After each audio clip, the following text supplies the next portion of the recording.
আর আচ্ছা লিবনের ঠিক আছে কিন্তু আপু। কোনোটাই কম দামি না ভাই, অনেক দাম এখন, ডে বাই ডে অনেক দাম বেড়ে যাচ্ছে, প্রতিদিন দাম বাড়তেছে। প্রতিদিন দাম আজকে বাড়তেছে। যদি এক দামে আনি, আগামীকালকে দেখি আবার আরেক দাম।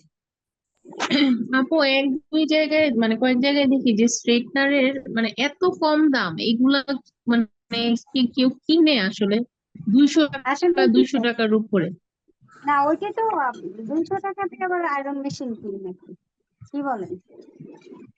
ওগুলো হ্যাঁ ছোট আপু আমি এক আয়রন, জায়গায় দেখেছিলাম। ছেলেদের দাড়ি আয়রন করার জন্য ছোট ছোট আয়রন পাওয়া যায়, ছেলে মানুষের দাড়ি আয়রন করার ছোট আয়রন পাওয়া যায়, ওগুলো কম হতে পারে। ছোট আয়রন দিয়ে কিছুই করা যায় আচ্ছা, না, ওই ওগুলা গাড়ি লিবন শুধু। করে না। হুম। হ্যাঁ ওগুলো ক্লাসে যদি করতে কিছু জানতাম, দাড়ি আয়রন করো, এই যে দেখছো ছেলেরা